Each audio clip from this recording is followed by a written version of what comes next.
अपना परिवार बना के बैठे हो, लेकिन जैसे ही वहां सपना टूटेगा वापस इसी बीवी के आसपास आना पड़ेगा, तुरंत खत्म हो तो जाता है। दो माया को आप एक साथ भोग रहे हो। दो माया, दो, एक काया माया, एक वो काया माया। यहाँ पर तुम भिखारी हो लेकिन तुम्हें सपने में रानी आ रही है, राजकुमारी आ रही है, तो तुम एक ही समय में भिखारी का भी रोल कर रहे हो, राजा का भी रोल कर रहे हो, रानियों को भोग रहे हो, नहीं हमें तो एक ही समय में। तो ऐसे ही तुम्हारी ही अवस्था बदल गई, स्थूल से सूक्ष्म में आ गए, अब सूक्ष्म से कारण में आ जाओगे, महाकारण केवल हंस में आ जाओगे। जो हंस देही है, जो हंस देही है वो है वो देह जहां से तुमसे गलती हुई। हंस देह का मतलब होता है अपने स्वरूप को ना जान के अपने प्रकाश में, निज प्रकाश में खो जाना, इसको कहते हैं हंस देह। बस इसी से एक कदम आगे बढ़ जाना है कि अब अपने प्रकाश को छोड़ के अपने आप में रमण करना। पर प्रकाश सदा रहेगा तुम्हारे साथ, ऐसा नहीं कि वो चला जाएगा, वो तुम्हारे साथ ही है, लेकिन अब तुम्हें उसका फर्क नहीं पड़ रहा कोई। हमारे निरंकारी के गुरु भाई हैं, तो वो ध्यान में बहुत आगे बढ़े थे, तो उनको हरदेव कह रहे थे कि मैं ध्यान में बहुत आगे बढ़ गया। हरदेव महाराज ध्यान में आए और वो कहे अब यहाँ से तुम लौट जाओ, इससे आगे जाओगे तो शरीर में वापस नहीं आ पाओ, तब वो छोड़ दिए ध्यान। अच्छा, नहीं ये तो कल्पनाएं होती हैं। बाबा हरदेव आ गया क्योंकि उसका चेला बना हुआ था, वो मन में जो सोच रहा है वही दिखाई दे रहा है, वो तो कुछ नहीं है इससे, ऐसा कुछ वो कहे फिर मेडिटेशन छोड़ दी थी, उसके बाद मेडिटेशन उन्होंने मेडिटेशन तो करने को कहते ही नहीं है। बाबा हरदेव जी मेडिटेशन करने को कह रहे, वो तो कहते हैं निरंकार है। मेडिटेशन पहले करते थे, पहले करते हाँ करते, ज्ञान निरंकारी होने से पहले से मेडिटेशन करते आए। अच्छा, तो वो उन्होंने कहा जब हम बहुत आगे चले जाते थे तो उनको समाधि लगती अभी थी। नाम नहीं लिया था उन्होंने बाबा हरदेव जी से, नहीं मेडिटेशन पहले करते आए थे, नाम ले लिया तो वो हाँ, कहे वो इसीलिए क्योंकि उन्होंने किताबों में पढ़ लिया होगा, किताबों में उन्होंने मना किया है मेडिटेशन को कि गुरु तो वो होता है जो प्रत्यक्ष परमात्मा दिखा देता है, ये भक्ति करना क्या होता है, मना कर रखा। नहीं, उन्होंने ये कहा कि ठीक है अगर तुम इससे आगे बढ़ोगे तो फिर शरीर में वापस नहीं जा पाओगे। वो तो कल्पना होगी ना, एक मन में सोच लिया उन्होंने किताबें पढ़ के कि नहीं करना है मेडिटेशन, ऐसा लिखा होगा किसी किताब में, वो बीच पड़ जाता है। जब नया नया नाम लिया था ना, तो मैं सपने में देख रहा हूँ सफेद से शहर में चला गया, गुरुजी संत रामपाल जी लेके जा रहे हैं, पंडित चितानंद जी महाराज, गरीबदास जी बैठे हुए हैं, लेकिन मेरे दिमाग में इतना था कि सपना में जो हम सोचेंगे वही होगा। तो मैंने सोचा कि क्या करूं, ये रामदेवानंद जी महाराज गिर रहे हैं, तो मैं देख रहा हूँ सिंहासन से नीचे गिर गए, तब तक मेरा नींद खुल गया। तब मुझे दिमाग में आया कि ये कल्पना था, ये सब कल्पना, ये ऐसा कुछ नहीं था। अगर गुरु से कोई ज्यादा लगाव लगा ले ना, जैसे रामपाल जी महाराज ने खूब स्टोरियां सुना दी और कोई बिल्कुल ध्यान से सुन ले उसको, तो वही उसके सपनों में होने लग जाएगा। वही चीज होता है, ये मेरे साथ भी हुआ है। खत्म करवा रहा हूँ कि तुम्हें सपने में कुछ भी दिख रहा है उसको सत्य मत मानो, शरीर से लगाव नहीं। बिल्कुल अपने भी नहीं, गुरु के भी नहीं। गुरु खुद कह रहा है कि शरीर से लगाव मत रखो, आत्मा को जानो, तो भैया तुम कब गुरु को शरीर मान के बैठ पांच तत्व से लगाव क्या हो, निरंकारी में ये हो गया है ना। अच्छा, इस चित्त क्या होता है, जैसे कई बार सुनने में चित्त अहंकार होता है, ये सत्संग सुनो उसमें बता रखा मैंने, मन बुद्धि चित्त अहंकार। चित्त चेला रे, शब्द गुरु चित्त चेला, चित्त चेला बोल दिया उन्होंने, वैसे सूरत धुन चेला होता है कई जगह। गरीबदास जी महाराज जी ने बोला हुआ है, शब्द गुरु चित्त चेला, बिल्कुल बोला है। देखो ऐसा होता है, कई जगह बहुत सी चीजें हो जाती हैं, जैसे कई कहते हैं कि मन को पवित्र करो, परमात्मा में मन लगाओ, मन ही काल है और काल ही परमात्मा करने लग गया, फिर मैं कौन हूँ? कह रहे ना कि मन लागू मेरो यार फकीरी में। अब अगर मन यानी काल ही लग गया फकीरी में और काल ही भगवान को प्राप्त कर ले, तो मैं क्या करूंगा? इस चीज को मेरे मन में कई बार रुकता था, किसी गीता में भी लिखा है, अर्जुन बोलता है मन को रोकना तो वायु रोकने के समान है। हाँ। फिर कई बार मैं पढ़ता था मन हमें मन में और मैं में फर्क नहीं पता लगता। जैसे हम कहते हैं आज मन कर रहा है चाय पी लूं, अब मन कर रहा है चाय पी लूं, वो तो मन कर रहा है ना, मन की इच्छा है चाय, तुम्हारी क्या इच्छा है? मन की इच्छा तुम्हारी इच्छा में कोई फर्क होना चाहिए ना।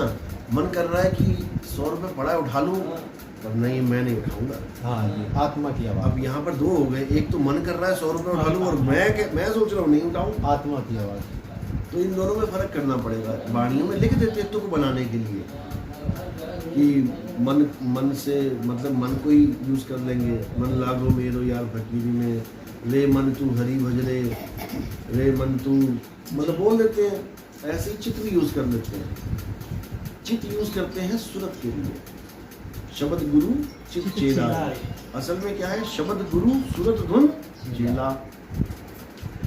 मन बुद्धि चित्त अहंकार 4 चीजें होती है तुम्हारे पास एक कर्म बनाने के लिए। अगर आप यहाँ पर भी आए हो तो केवल मन बुद्धि चित्त अहंकार की वजह से आए हो। मन बुद्धि चित्त अहंकार नहीं होता तुम्हारे पास तो तुम आ ही नहीं पाते यहाँ पे। मन ने सुबह सुबह कल्पना करी, यानी कि इच्छा करी, आज गुरुजी आसपास आए हैं, चलो चले। तो लेकिन मन क्यों कहेगा?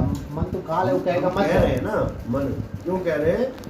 क्योंकि अभी मन और उसमें फर्क नहीं कर रहे हैं। मैं और मन में, मैं और मेरा मन, इसमें हम फर्क नहीं कर रहे। जब हम कह रहे हैं कि मेरी इच्छा हुई कि गुरुजी के पास जाते हैं, तो एक हो गई मेरी इच्छा हुई, इसमें मन का कोई रोल नहीं है। जब हम दुनियावी बात करते हैं तब आता है कि मेरा, आप गुरुजी के पास क्यों आए?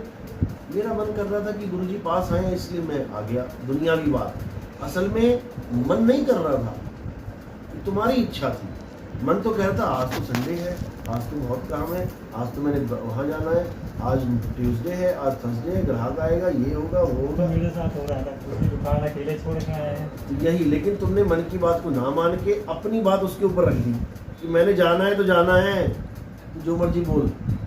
तो यहाँ पर आगे तुम आगे, मन हो गया पीछे। लेकिन अगर तुम इन दोनों को अलग अलग ना करो तो तुम्हारे मुंह से यही निकलेगा, भैया मेरा मन कर रहा है मैं गुरुजी के पास जा रहा हूँ, दुकान देखना भाई, पड़ोसी को बोल के चलेगा। जब तुम इस दोनों को अलग करोगे कि नहीं यार मेरा मन कैसे कह सकता है, मन तो काल है, फिर पता लगा नहीं नहीं नहीं मैं कह रहा हूँ, मेरी इच्छा है कि गुरुजी के पास जाऊँ। हमेशा मेरे मन में बरबर होते रहता है, कंटिन्यू होता है, अपने आप में बात होता रहता है। गुरुजी अब मतलब जैसे कि हम देखिए शास्त्रों का अध्ययन नहीं करते ना किताब से, क्योंकि हम चाहते हैं कि अनुभव में आए, कोई चीज अनुभव में नहीं आएगी। हाँ, क्योंकि शास्त्र का हम लोग भी नहीं देते हैं, लेकिन मजबूरी में देना पड़ रहा है, क्योंकि दुनिया बिना प्रूफ के समझती नहीं है बात को। मैं कह दूं कि नहीं जाना कहीं भी, कोई सतलोक नहीं जाना, कोई अलग लोग अलग हम लोग नहीं जाना, कहीं नहीं जाना, दुनिया पागल कर देती है। तुम कहाँ से आ गए, तुम बड़ा ज्ञानी बन गए, कबीर साहब तो कह रहे सतलोक जाना है, ऐसे करना है, राम जी कह रहे वहाँ जाना है, कृष्ण जी कह रहे वहाँ जाना है, गोलोक धाम जाना है।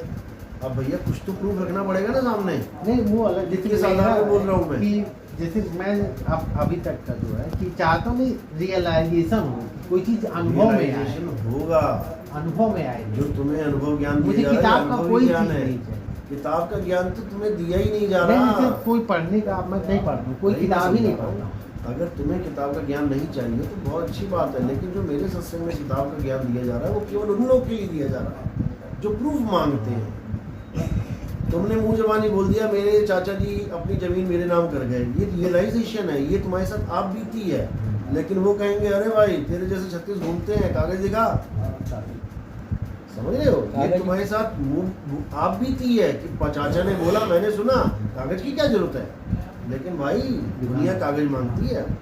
इसी प्रकार जो परमात्मा ने मुझे सुनाया और जो मैंने सुना उसका तो मुझे सबूत नहीं देना किसी को, ना ही कोई ले सकता है। लेकिन जब मैं उस बात को आगे रखूंगा तो दुनिया सबूत मांगेगी कि जो तुम बता रहे हो कि तुम्हें जिस चीज की प्राप्ति हुई है ऐसे हुई है, क्या सबूत है किसी और को ऐसे हुई है। तुम तो कह रहे हो सतलोक को नहीं जाना, जैसे भाई ने कहा कि वहाँ हंस हंसनीय बोला वहाँ पर, अब आप क्या बोलोगे क्योंकि वहाँ लिखा हुआ है, अब मैं क्या बोलूँ। अब मेरे पास कुछ तो होगा ना जो मैं इनको संतुष्ट करूँ। उसका क्या है, उसका क्या है, वाणी साहिब कह रहे हैं लोक अलोक शब्द है भाई, और जिन जाना तिन संशय जाई। अब यहाँ पे खेल खत्म हो गया शरीरों का कि जितने भी मैं लोक अलोक जितनी भी मैं बातें कर रहा हूँ लोक की, वो सब शब्द के ऊपर बोल रहा हूँ मैं। सतलोक, अलख लोक, अगम लोक, अनामी लोक, ये 4 लोक नहीं है। अगर 4 लोग हैं फिर सतपुरुष, अलख पुरुष, अनामी पुरुष, फिर तो 4 पुरुष भी हो गए। ये तो साबित उन्होंने कर रखा है, बोलते हैं सतलोक में जाओगे फिर वहाँ भक्ति करोगे तो उसके ऊपर के लोकों में जाओगे। तो अगर ऊपर के लोकों में जाओगे तो अपने आश्रम का नाम सतलोक आश्रम क्यों रखा है? अनामी लोक आश्रम रखो। सतलोक आश्रम वालों तो नीचे रह गया, उसको छोड़ के तुम आगे जा रहे हो तो अधूरा ज्ञान हो गया सतलोक। तो गुरुजी मैं जैसे आप बहुत एनर्जी समझाने में लग जाती है, आप ये करिए यार देखो तुमको जो दे रहा हूँ तुम वो रियलाइज कर। ऐसा नहीं होता है भैया, दुनिया बहुत वो गुरु है, ठीक है ना। कोई भी 10वीं का बच्चा या को उसका टीचर ये नहीं कहेगा कि बेटा तुम सीधा ये चीज पढ़ लो, नहीं। वो एक एक मैं चीज तो यही- समझाएगा। 100 बंदा 100 दिमाग। जो आपके दिमाग में क्वेश्चन नहीं आ सकता वो ये पूछ के पागल कर देगा 1 घंटे। जो इसके दिमाग में नहीं आ सकता वो पूछ के पागल कर देगा 1 घंटे। हर बंदे को यहाँ संतुष्टि चाहिए। आपको भी कह देते हैं शादी करनी है, चल घूंघटी उठाइयो सीधे, अब लड़की होगी। तुम भी क्या है भैया, ऐसे थोड़ी नहीं होता है, फोटो तो दिखाओ। हाँ। जब तुम्हें लगेगा संतुष्टि, हाँ ये लड़की ठीक है मेरे लिए, फिर तुम यस कर दोगे। ऐसा नहीं होता कि जो दे रहा हूं ले लो तुम। अरे नहीं चाहिए मुझे ऐसा, मुझे अपनी संतुष्टि वाला माल चाहिए भाई। भाई दुकान में जाके ऐसा थोड़ी ना, भैया पैंट दिखाओ, ये ले पकड़ ले जा पैसे दे। अरे भैया वैरायटी तो दिखा दे, बढ़िया कलर तो दिखा दे। तो हर बंदा संतुष्टि मांगता है। इनकी संतुष्टि नहीं होगी जब तक मैं इनको इनका सामान नहीं दिखाऊं। एनर्जी तक कर अरे बिल्कुल, तो एनर्जी दे भी रहा है ना वो। एक बात बताओ, 2020 में मैंने चलना चालू किया, अभी तक मैं रुक नहीं रहा हूँ लगातार। तुम चल के दिखाओ जरा, रोज 10 घंटे, रोज अलग अलग शहरों में रोज नहीं। प्रचार करो। नहीं। मैं कहता हूँ दुनिया का कोई बाबा आ जाए, एक दिन बैठना है हमेशा। एक भी दिन बैठने को नहीं मिलता। अभी तुम्हें बुला के वहां पे सो रहा हूँ आराम से। क्यों? क्योंकि परमात्मा ने इतना दौड़ाया है कि उसको रिकवर करना पड़ रहा है। रात को नींद नहीं पूरी हो रही है और कुछ हो रहा है, लेकिन वो एनर्जी दे भी रहा है। गुरु जी, दे भी रहा है। मेरे पूरे परिवार में ही लेके गया था सन 2010 में, मम्मी को, भाई को, सबको लेके गया था।